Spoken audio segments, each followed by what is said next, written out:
This is The Mint live on ZTN Prime, your sneak peek into the world of business, finance and economies. I'm Eben Mabunda. Let's get started. Now, coming up, the Ministry of Finance has expressed satisfaction with the fiscal regime in place, which has been characterized by fiscal consolidation and fiscal discipline.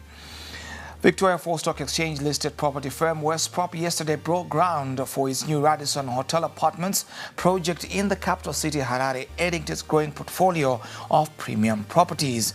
We take a look at that report. Total trade volume between Zimbabwe and Portugal came in at $10 million in 2024, with Zimbabwe exporting mainly tobacco and importing mainly machinery and equipment from Portugal. Diversified mining giant Rio Zim Limited has temporarily fended off the attachment of its assets after a local firm, Chem Overseas, had successfully secured writs of execution over an outstanding debt. JSE-listed Southern Sun lifted the overall occupancy of its hotels above 60% for the first time since 2019 in the year ended March 31st, 2025, and anticipates that with more government stability, it should be able to maintain occupancies at the mid to high 60% in the medium term. The Islamic Development Bank is holding its annual meetings in Algeria for the first time in 24 years, running, of course, from Monday and ending at the close of this week with a focus on expanding investment on the continent of Africa. U.S. stocks ended lower on Wednesday as 20-year bond auctions saw weak demand and U.S. Treasury yields surged. Top executives of major U.S. airlines and cargo carriers issued a joint letter on Wednesday declaring the nation's aging air traffic control system as failing Americans and demanding urgent congressional action to fund modernization efforts. Well, of course, we'll take a look at these stories in detail here on The Mint. The Mint will be right back. Don't go anywhere.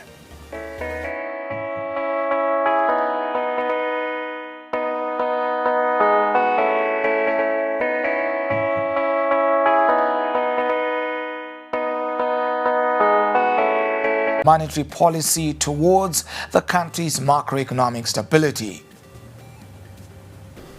I think over the past 3-4 years, the fiscal has contributed to monetary instability, but as of now, we have fiscal discipline where we have targeted our budget deficit to be a maximum of 3% of GDP per year, and over the past 5 years, we've managed to keep the budget below this 3% threshold, and for this year we are projecting a 0.4% budget deficit as a percentage of GDP. So we're bringing back discipline in the fiscal management and also ensuring that the fiscus contributes to stability, to macroeconomic stability. On the exchange rate front, there have been serious reforms in terms of making sure that the market plays a significant role in price discovery of the exchange rate. And we are now using what we're calling the willing seller, willing buyer interbank market, where the sellers and buyers are coming together and determining the foreign exchange rate. And this has resulted in the lower gap between the parallel market and the official interbank foreign exchange rates. They were as high as 100%, but now we're seeing them coming below 20%. In terms of the differentials. And then the other issue which is critical also is the issue of our arrears clearance and debt resolution process, which plays a critical role in terms of risk assessment and the rating of the country. We are, as the Minister of Finance, under the leadership of the Minister, we are working towards the arrears clearance process. We are also cooperating with the EU. They are part of the process. The ambassador, your ambassador here, is playing a significant role in the structured dialogue process, which is leading the areas clearance process. So this is the bucket we are looking at: predictability, robust growth, discipline, and also ensuring that we have low inflation and all the robust growth also ensures that there is confidence in the economy. Thank you. Now, Victoria Falls Stock Exchange listed property firm Westprop yesterday broke ground for its new Radisson Hotel Apartments project in Harare, adding to its growing portfolio of premium properties. Bruce Chinembiri and I were on the ground. Now, history was made in Zimbabwe's capital, Harare, today with the official groundbreaking ceremony for the Radisson Hotel Apartments in Pomona, Borodo West residential area. Now, this new facility will house a good 148 self-contained apartments. Situated at Westprop's Millennium Heights, the 13.5 million facility is expected to be complete in 6 months' time. So on the 3rd of December 2024, we signed the Head of Terms Agreement and the International Management Agreement, which is the substantive contract between Westprop Holdings Limited and the Radisson Group, was signed on the 15th of May this year. And that brought us to the point where we are today, where we are now groundbreaking on the first Radisson product in Zimbabwe. As part of a partnership with the Radisson Group, the project will also be financed through internally generated funds and through a new real estate investment trust. The apartment hotel will bear the Radisson brand, a major player in the global hotel sector with over 40,000 rooms to its name the world over. Of this new partnership, and extremely proud to do this together for the country of Zimbabwe. So very short conclusion to the government, to the people of Zimbabwe, to Kensha and to Westprop. Thank you for welcoming me. The local government minister Daniel Garwe, who presided over the groundbreaking, said the development was in line with the national human settlement policy, whose thrust advances vertical building construction. The President just launched the National Human Settlement Policy. One of the pillars in that policy was building better vertically.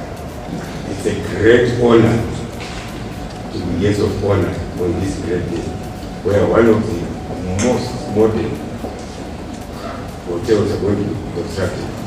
Provincial Minister Charles Tavengwa expressed government's pride in the project and stated the government's ongoing efforts to improve the business environment and attract investment. As your resident minister, I am honored to be part of this historic event that adds to the gross domestic product and to the overall infrastructural growth of Harare metropolitan province. 9.86 million bricks are now in the ground as Westprop, a listed firm on the Victoria Falls Stock Exchange, endeavors to hit 1 billion bricks by 2050. Ibn Mabunda reporting for ZTN Prime in Harare. Now, total trade volume between Zimbabwe and Portugal came in at $10 million in 2024, with Zimbabwe exporting predominantly tobacco and importing mainly machinery and equipment from Portugal. The ambassador of Portugal to Zimbabwe told ZTN Prime that Portugal is seeking to invest in construction and renewable energy in Zimbabwe. A small country like Portugal is an investor in renewable energies in other countries. So why not Zimbabwe? There's a lot of sun days, as you say, and so it's a first step because we have sometimes opportunities in the field of construction. What is my main priority? And I said it during my contacts at the governmental level of the Zimbabwean economic agencies, is that to draw the attention mainly of the companies who are already settled in the region. So we have several Portuguese companies in Angola and in Mozambique because we have very good relationship with those countries. But also some they are present in Malawi or Zambia.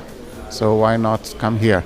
And this was a very good opportunity because we are all together, and in 3 days we can learn a lot. On the other hand, as you know, we have a Portuguese community here. So we have about 1,000 to 1,200 Portuguese citizens here, and including, of course, the companies are Zimbabweans, but they are Portuguese citizens, and they know the country, they like the country, and they can also help or our investors or someone who wants also to increase trade, because we should do something in order to improve our relationship in the economic fields, of course. Now, time for us to take a breather. After the break, Reosm Limited is temporarily fended off the attachment of its assets after a local firm, Chem Overseas, had successfully secured rates of execution of an outstanding debt. Now, the Mint will be right back. Don't go anywhere.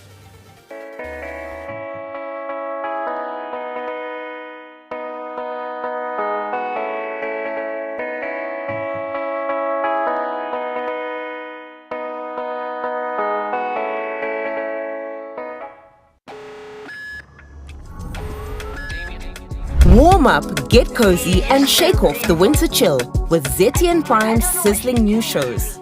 First up, we visit tiny spaces and hang out with the little ones on Happy Sprouts. This latest addition to the ZTN Kids block shows off talent and fun school events across Zimbabwe. Be sure to also catch more fun on Magic Adventures, The Crystal Dark, and Chi Chi Ping Ping Fantasy Adventure. The dynamic suspects of Zimbabwean comedy are back to better your evenings. Laugh out loud with family and friends on Timi Nechikwata. Security! Call security! This is a disaster! And our new game show, Game Changers Zimbabwe, refreshes your night viewing. Learn all about starting your business. With sharp contestants and a panel of celebrity executives, the show holds much for you. For $50,000, you have to have a game-changing idea. We are here asking for 50,000 in return of 30%. Started this journey with only $23.50. Don't miss another one of our reality shows, Heartbeats, shot straight from hospital theaters. Get face-to-face with top cardiothoracic surgeons as they perform open heart surgery. Dig into our menu of intriguing programming, which also comes with new and exciting episodes of Village Court, Munava Mune, Drug Haven, Sungura Chronicles, Most Wanted, exclusive interviews, and many more.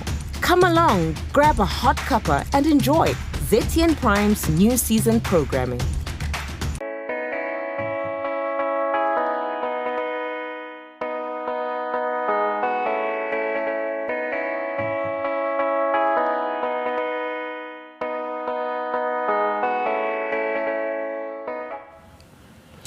Welcome back to the Mint. We are broadcasting to you live from Zimbabwe's capital, Harare. I'm Ibn Mabunda. Diversified mining giant Reosm Limited has temporarily fended off the attachment of its assets after a local firm, Chem Overseas, had successfully secured writs of execution of an outstanding debt. The reprieve comes as Reosm, which has an interest in gold, coal and diamonds, navigates its uncertain future, having recently entered corporate rescue proceedings following an application by its workers 2 weeks ago. Chem had obtained an executive order in a case filed in 2023 targeting Reosm's assets, including furniture and vehicles. However, the planned seizure has been halted, with Reosm's lawyers successfully arguing for a temporary suspension based on the initiation of the corporate rescue proceedings.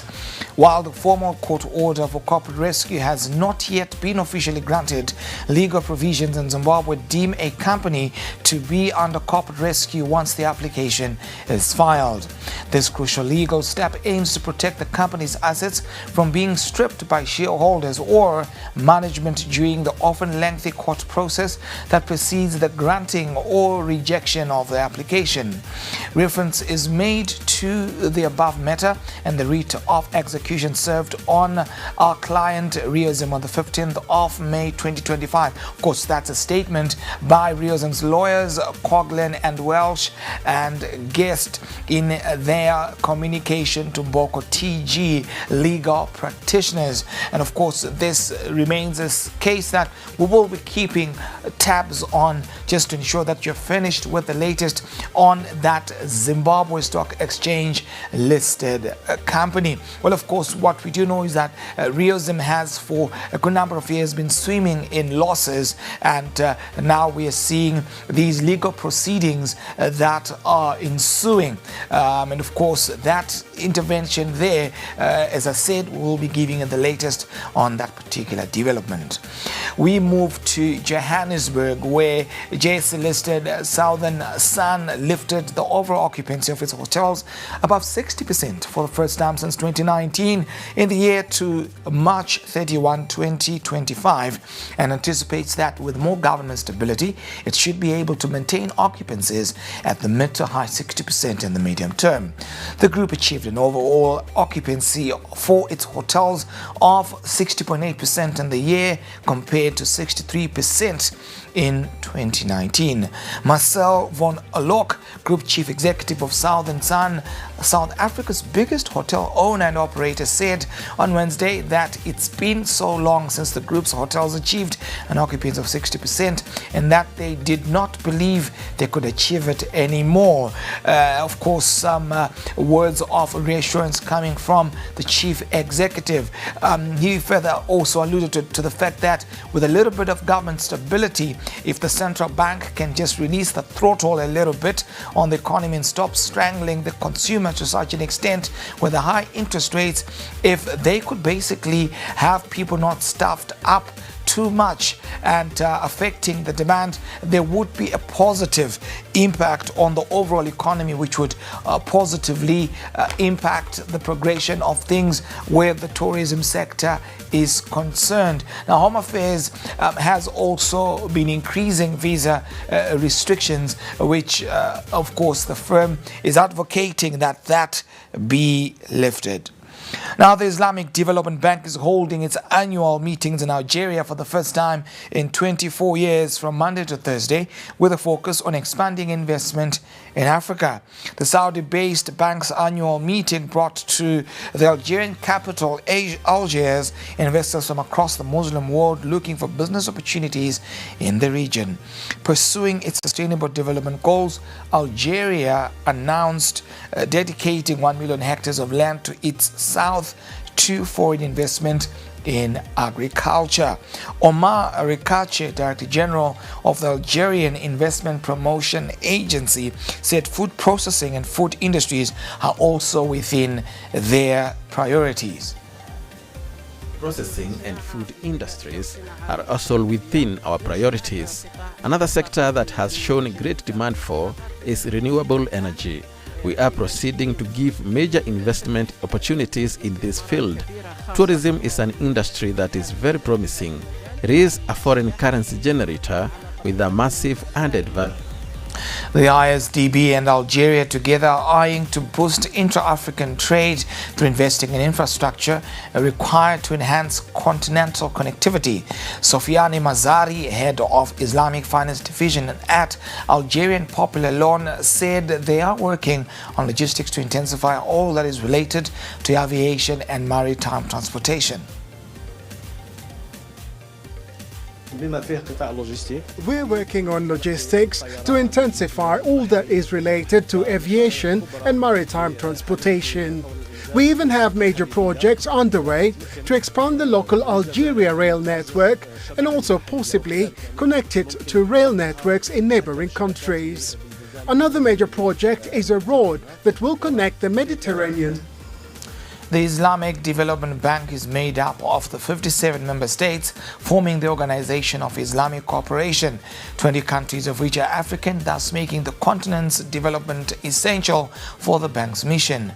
Khalid Kalafala, Chief Executive of the Islamic Corporation for the Insurance of Investment and Export Credit, said Africa has been one of the largest beneficiaries of their services, both on the insurance side and on the financing aspect.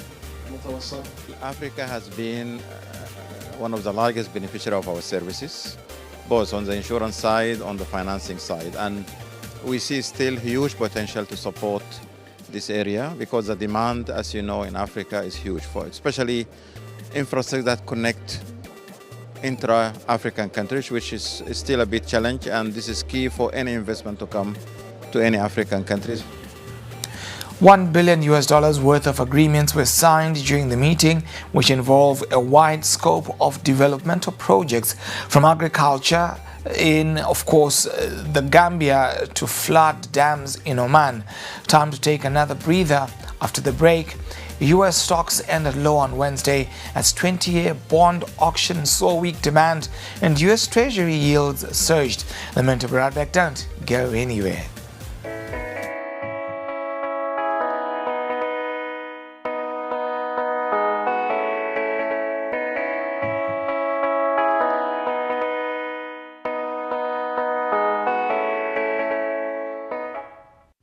The Phoenix Podcast has always brought you the best of the best.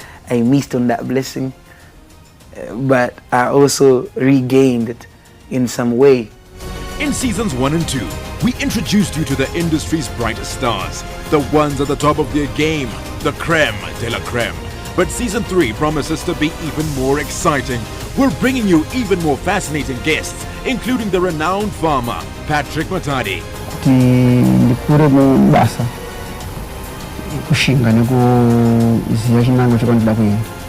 And to top it all off, our very own host, Ken Sharp, will be stepping out of the interviewer's chair and into the hot seat as he gets interviewed by a surprise guest host. From the boss, we've been beaten, but we're not beaten yet. We can still rise. Konapo Ipapo by ZTN Prime, DSTV channel 294, the place to be. Didn't graduate. I guess I blew it. You couldn't advise him anything. He would just look at you and say, so who do you think you are? We were just like really spoilt. And then they just give me the receipt and I'd pay. The guy walks in one day and then he says that he wants to make a movie. He was blowing the money. There was just like this habit that he had where as soon as he got money, it was gone. I just didn't have the skills or the experience. This money, I could see it disappear so fast.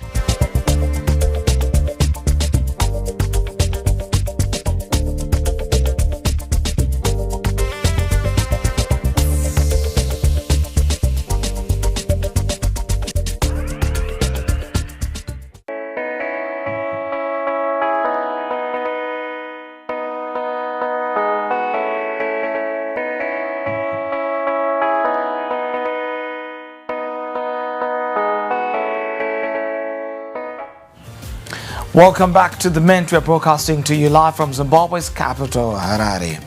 Now, U.S. stocks ended low on Wednesday as 20-year bond auction saw weak demand and U.S. Treasury yields surged.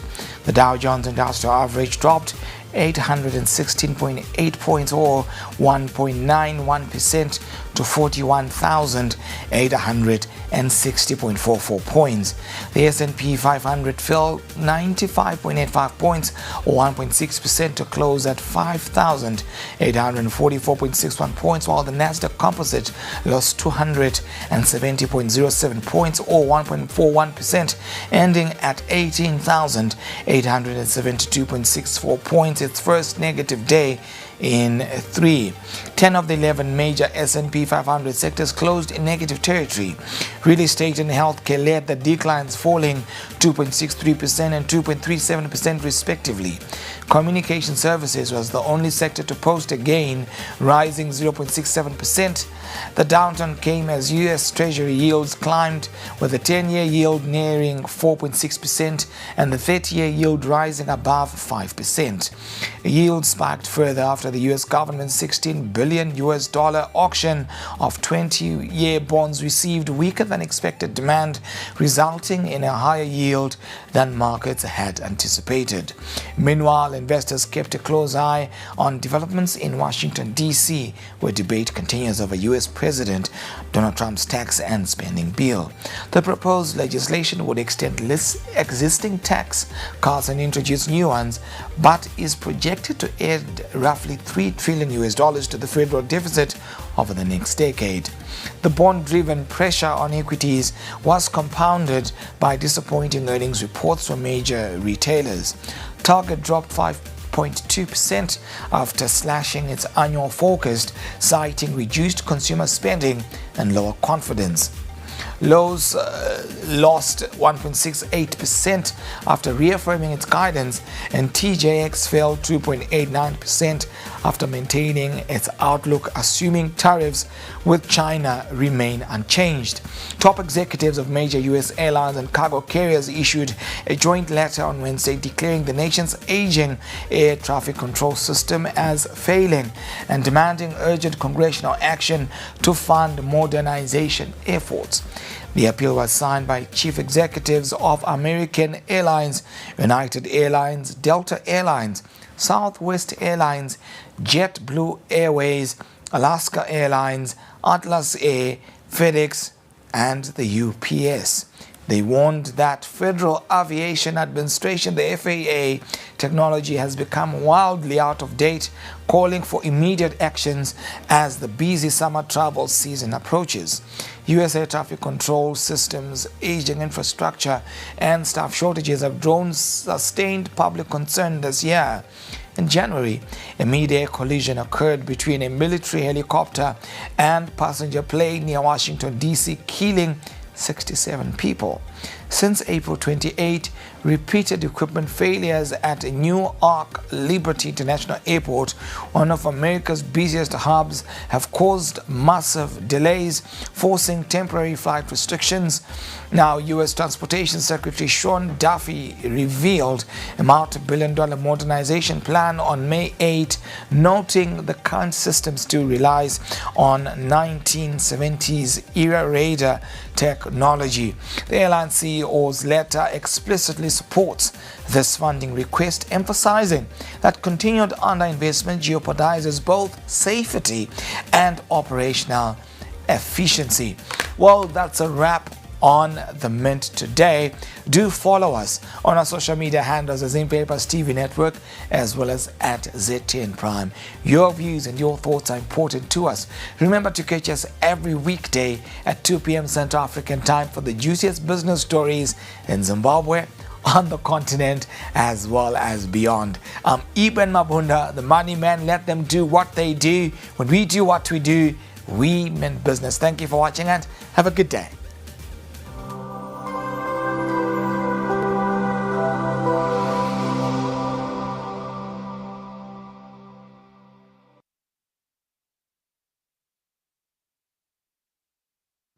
The Phoenix Podcast has always brought you the best of the best.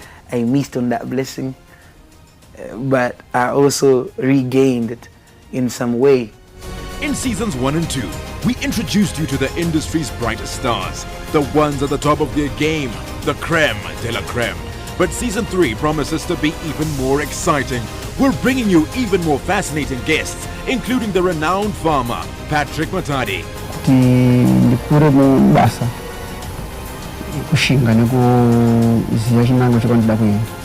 And to top it all off, our very own host, Ken Sharp, will be stepping out of the interviewer's chair and into the hot seat as he gets interviewed by a surprise guest host. From the boss, we've been beaten, but we're not beaten yet. We can still rise. Konapo Konapo, Ipapo Ipapo, by ZTN Prime, DSTV channel 294.